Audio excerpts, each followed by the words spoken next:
भगवान उनका मंगला शासन हमारे स्वामी जी ने किया। मैं गया था कल सोमानी जी के यहाँ अभी पधरावनी थी घर पर तेरह चौग्रामन बिल्डिंग में, तो वहाँ भगवान का मंगला शासन करने लगा, अर्चना करने लगा। तो हमने कहा कि इनकी अर्चना हमारे गुरुदेव ने भी की है। हमारे गुरुदेव के गुरुदेव दादा गुरु त्रिदंडी स्वामी जी ने भी की है इनकी अर्चना। तो और त्रिदंडी स्वामी जी ने ही नहीं, हमारे दादा गुरु जगत गुरु कांची प्रसाद भयंकर गादी स्वामी अनंताचार्य जी महाराज ने भी इनकी अर्चना की है। वैकुंठ मंडप के स्वामी सीतारामाचार्य जी महाराज जी ने भी इनकी अर्चना की है।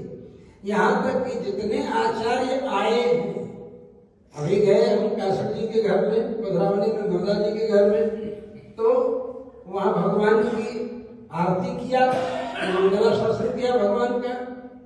तो परंपरा से संबंध है, जो आचार्य जाएंगे हैं वो सभी आचार्य मंगला शासन करेंगे। तो सभी आचार्यों के द्वारा मंगला शासन किए गए हैं। तो भगवान का मंगला शासन करना, यही हमारे पूर्वाचार्यों ने अनुसंधान किया है।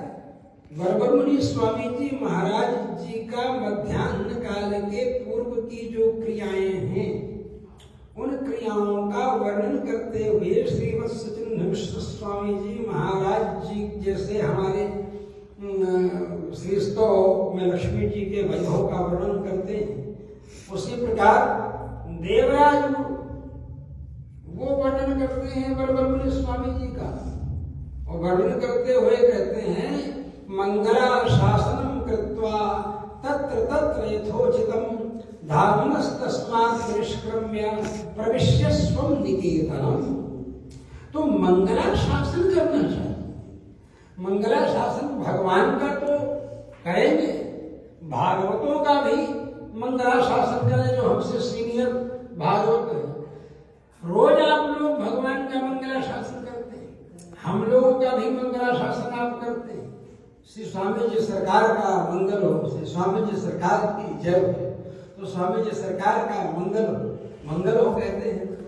तो मंगल हो कहते हैं, तो मंगल आशासन हुआ, मंगला शासन यही है। रोज भगवान को आशीर्वाद देते हैं, मानते नहीं भगवान से, उल्टे भगवान को ही आशीर्वाद देते हैं। राघवेंद्र सरकार की जय। जय का मतलब भाई वो विजयी हो, जीत जय, मतलब आशीर्वाद हुआ कि नहीं। जितने जय जयकार करते हैं आप, तो आशीर्वाद ही तो हुआ वो। तो आचार्यों ने कहा मंगला शासनम स्वरूप विरुद्धम नास्ति। मंगला शासन स्वरूप से विरुद्ध नहीं।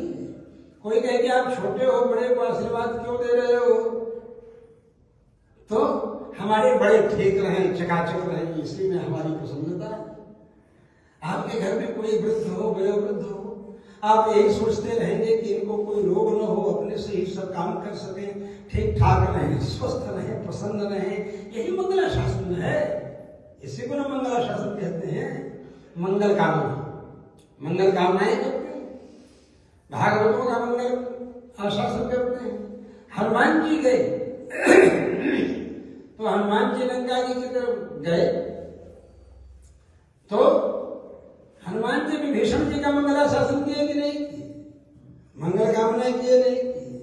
आपका ठीक होगा, कल्याण होगा, इस हिसाब से रहने से काम बन जाएगा, मंत्रणा दिए, ऐसे से रहना है। भक्त थे, ऐसा हठ करी पहचानी, साधु से हो न कार्य हानि। इस तरह उनको मंत्रणा दी, तुम्हारो मंत्र विभीषण माना, लंकेश्वर है सब जग जाना।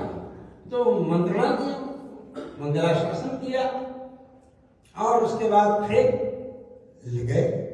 हनुमान जी का जो चमत्कार है, समझे, हनुमान जी की प्रशंसा रावण ने किया है, बल वीर पराक्रम की। रावण किसी की प्रशंसा किया हुआ नहीं, लक्ष्मण जी भी थोड़ा किया, ऐसी बात नहीं है। जब पराक्रम देखा, कहा कि देखने में बालक हो लेकिन तुम बड़े चमत्कारी हो, युद्ध कर रहे हो इतनी तीव्रता के साथ, तो युद्ध की भूमि। लेकिन हनुमान जी ने कहा कि देखता हूं तुम्हारे अंदर कितना दम है। रावण ने कहा मैं देखता हूं तुम्हारे अंदर कितना दम है। हनुमान जी ने कहा तुम ही बताओ तुम्हारे अंदर कितना दम है, तब हम बताते। तुम बताओ पहले तुम्हारे अंदर कितना दम है।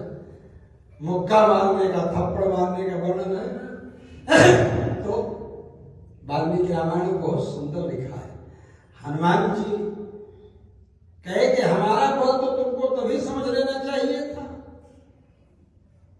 जब तुम्हारे लड़के अक्षय कुमार का वध किया। अक्षय कुमार को कोई पराजित नहीं कर सकता। देवता और असुर दोनों भी नहीं युद्ध में उसको पराजित कर सकते थे। अक्षय कुमार का ऐसा पराक्रम था। हनुमान जी ने अगर किसी की वीरता की प्रशंसा पूरे वाल्मीकि रामायण में वानर हो, नर हो, राक्षस हो, रीछ हो, जितने भी वीर थे, नर में तो राम और लक्ष्मण जी ही थे, समझ रहे, बाकी तो राक्षस और वानर और भालू थे, रीछ भालू। किसी की प्रशंसा हनुमान जी ने पराक्रम की नहीं किया। युद्ध में पराक्रम की प्रशंसा अगर किसी की किया है हनुमान जी ने, तो अक्षय कुमार के पराक्रम की प्रशंसा किया है। अक्षय कुमार अक्षम प्रसमय क्षताक्षम, महर्षि वाल्मीकि जी लिखते हैं, समझे। अक्षय कुमार के पराक्रम को देख करके, युद्ध कौशल को देख करके हनुमान जी सोचे ये तो बड़ा तेज है भाई। और हनुमान जी अपने मन में सोचने लगे कि इसको मारने का तो मन ही नहीं कर रहा है हमारा। इतना पराक्रमी है, इतना वीर है, इतना युद्ध में कुशल है, इतना मास्टर है कि इसको मारने का ही मन नहीं करता हमारा। इतनी कम उम्र में इतना पराक्रमी है, इतना कुशल है कि इसको तो मारने का मन ही। जबकि रावण के जो 80,000 राक्षस थे, किंकरान नाम तेषामशीत सहस्त्रम किंकरान नाम राक्षस। रावण के समान बल में ये पराक्रम जो किंकर नाम के राक्षस थे, रावण के समान बलवान थे, ऐसे 80,000 को मार दिया हनुमान जी ने चुटकी में। लेकिन अक्षय कुमार के युद्ध कौशल के साथ इस तरह चुटकी में हनुमान जी मारना चाहते थे जैसे सबको मारा। लेकिन अक्षय कुमार जो है बढ़ने लगा। जब बढ़ने लगा तो हनुमान जी उसके पराक्रम को देख करके प्रसन्न हो गए। वाह वास्तव में असंशयम कर्म गुणोदयादयम सनादयक्षय मुनिभिष्ट पूजिता। निश्चित रूप से यह अक्षय कुमार अपने गुण प्रकर्ष के कारण, गुण के कारण नाग, यक्ष, गंधर्व, मुनि लोग भी इसकी प्रशंसा करते हैं पराक्रम की। हम लोगों के यहाँ कोई पक्षपात नहीं होता था। हम लोगों के यहाँ कोई भी पराक्रमी हो तो उसकी हम प्रशंसा करते थे। शत्रु ही पराक्रमी है तो शत्रुर्गुणा हवाच्याह दोषाः हवाच्याह गुरोरपि। शत्रु के भी गुण का वर्णन करना चाहिए और गुरु के अंदर भी अगर कोई दोष हो तो एकांत में ही पैर पकड़ करके, हाथ जोड़ करके गुरु जी से बोल देना चाहिए, गुरु जी ये बात ठीक नहीं है, ऐसा है।